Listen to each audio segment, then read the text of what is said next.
All right, welcome to Freestyle Friday. You know how we do it. Uncut, unedited, unscripted. I'm recording this on September 1st, like at 10:15 in the morning on Labor Day. Taking a quick break from doing some things on my gotta get it done today list. It's one of those things is cleaning my office. It's a complete disaster in here and I don't even feel comfortable coming in here. So got to knock that out. But today I got a couple of different topics. The first one is going to be TEDx, my TED Talk. So last weekend I had the opportunity of going to Baltimore, Maryland, and I was accepted to do a TED Talk there, which was really cool. We when I say we, myself and Taylor on my team filled out 13 applications for TED Talks. 13. We were rejected by 12, but we got one. That's all you need. Obviously, can't do multiple TED Talks, not in the same year anyway. So we got one, started working on it, and then realized how difficult it was. It was literally the toughest talk or speech I've ever given. And the reason is because they are very stringent on what you can and can't say. They really want you to stick to a script. There's no slides or anything like that to help you stay on track. Now, they'll embed slides in the video later on, but you can't use those as you're on stage. So that was an interesting change. For me, I usually have like bullet points I want to cover, and then we have slides that kind of keep me on track. And then I also try to figure out where the crowd is. What are they feeling when I'm talking to a big room? And I kind of try to take it in that direction. Also, who spoke before me? There's just a lot of different things, right? The TED Talk was really step on stage. You don't introduce yourself. You just go to work. Boom. When you're done, you say thank you. And that's what it was about. The craziest thing happens. I get there at 10:45 in the morning. I don't go on stage until 3:50, right? Literally 3:50, several hours. So I'm there and my good friend Greg Matthews showed up, surprised me the night before. And then, of course, we have Logan with us, who's going to edit this here, but he travels with me all over the place shooting content. And we sat in this room for hours. I mean, literally hours. Small gymnasium type of room with the stage. And remember, it looked like a school. It wasn't a school, but it looked like the old school cafeterias that have a stage in them. That's what the feel was, the vibe. There was probably about 100 people there, I would assume. Quite a few people, quite a few speakers. I think it was around 15 to 20 speakers. And I was second to last.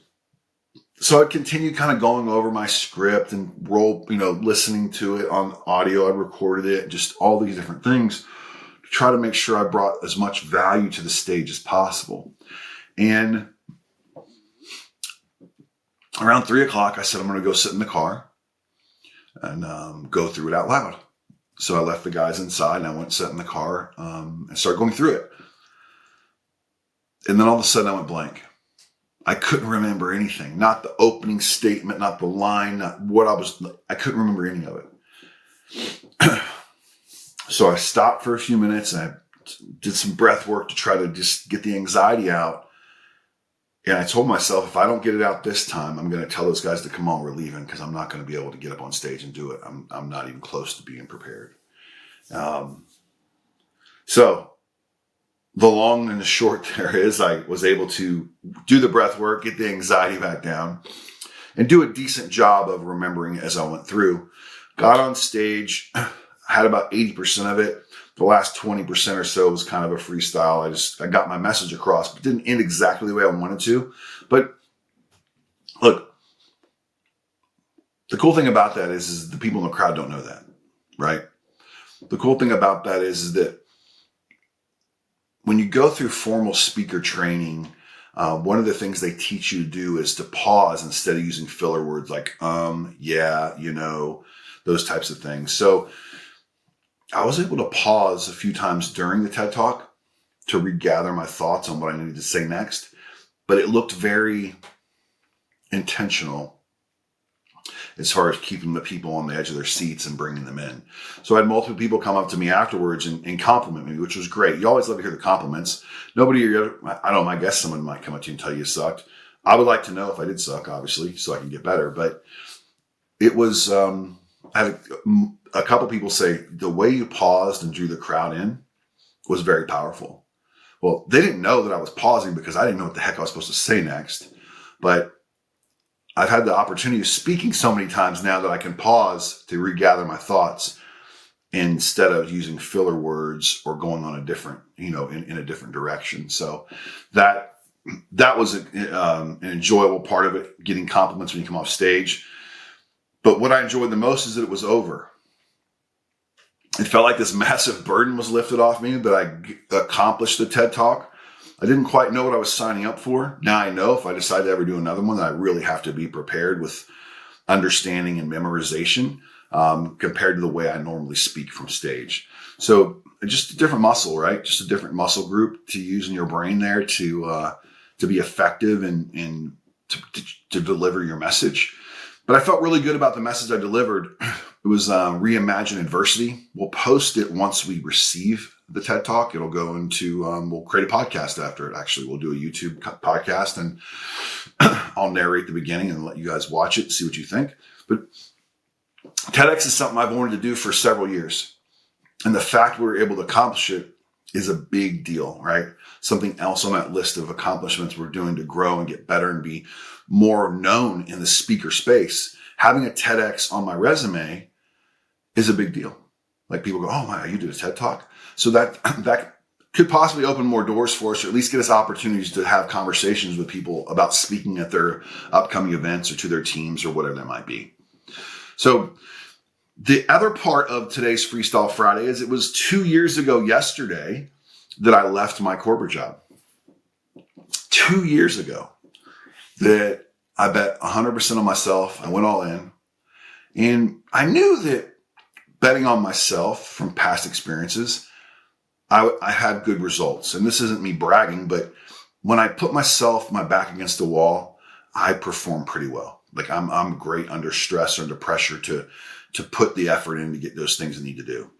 And it also helps having a wife like I have, who's my biggest fan, supports me no matter what. The things I've learned in the last couple of years have been stuff I didn't really expect. One of them is getting help or asking for help from your coaches and mentors is a necessary requirement to grow in any new space. Coaching is a big deal. If you're not coached, figure out a way to be coached, whether it's just watching YouTube videos or finding a new mentor through YouTube or on a podcast, something you listen to help you grow.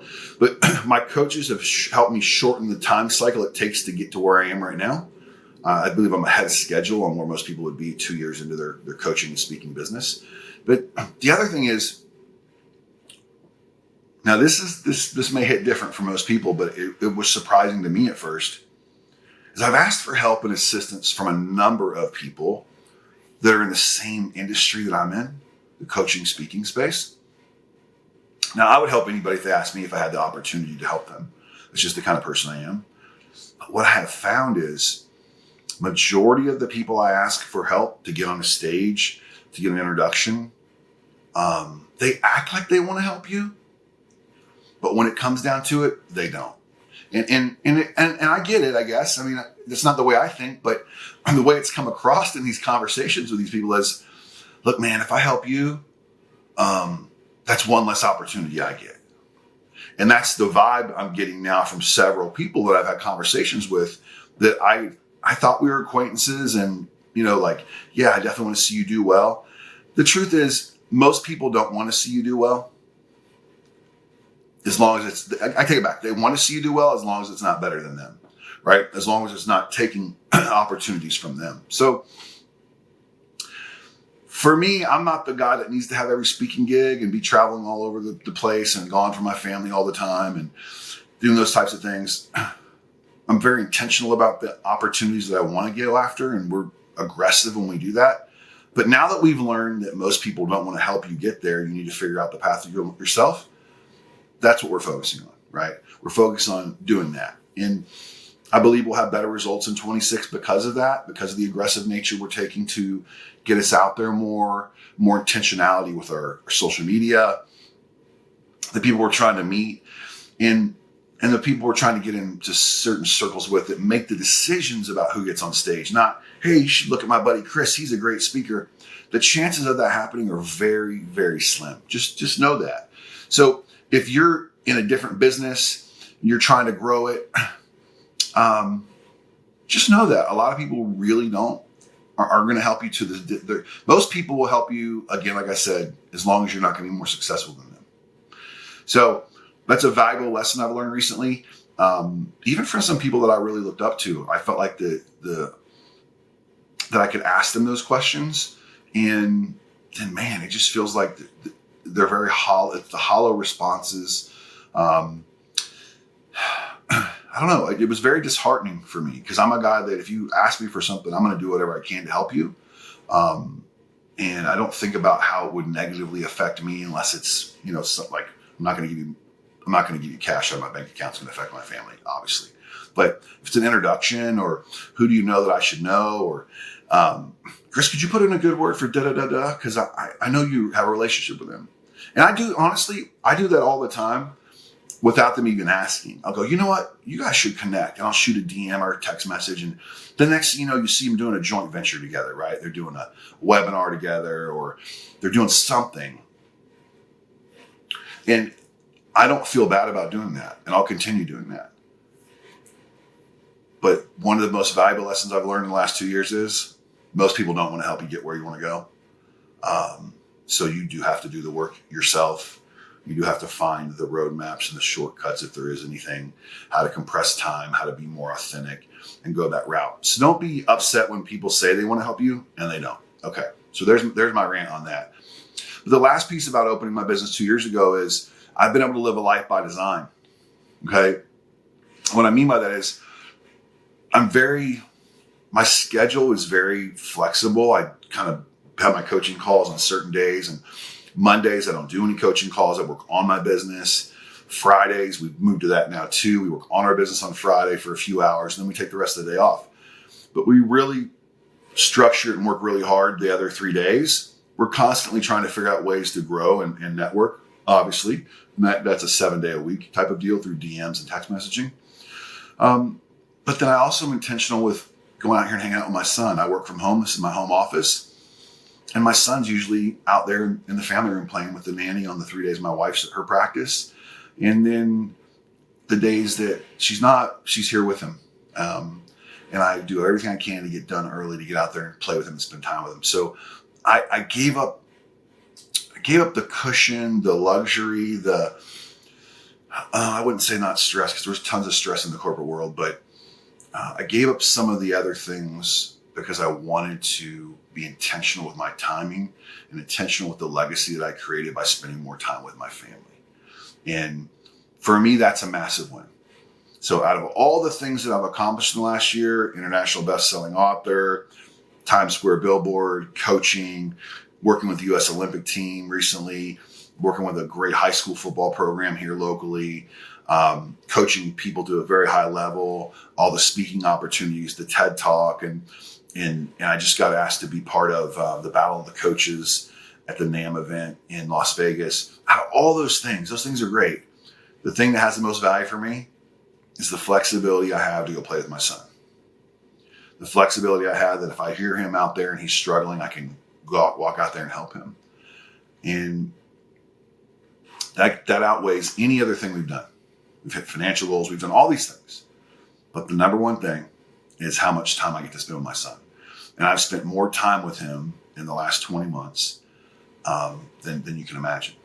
I mean, I see him almost every single day unless I'm on the road, which we don't go on the road much anymore, and we're not going to. Maybe 20 speaking gigs in 2026 is going to be the goal. But that's it. We're not going to conferences, maybe 1 or 2 conferences a year that we're not speaking at. That's all we're doing. We're not going to travel just because.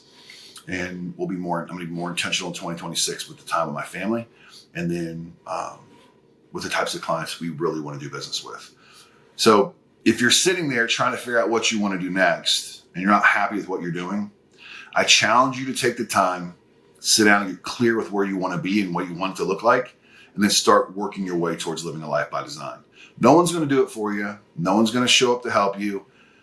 No one's going to recommend you for that next spot. At least most people won't. But I will if I know you. I'm happy to help you. But chase your dreams. Go after what you really want in life. And stop helping everybody else get rich when you can do it yourself, or helping everybody else create freedom when you don't have the freedom you want. And like to say, you're only here once. This is it. And I know I'll be 53 in 10 days. So I'm way past my halftime, right? So I've got a lot of living to do the next, hopefully 40 years. But I'm going to do intentionally, be impactful, and live a life by design. Go out and create your life by design today. We'll see you next Friday.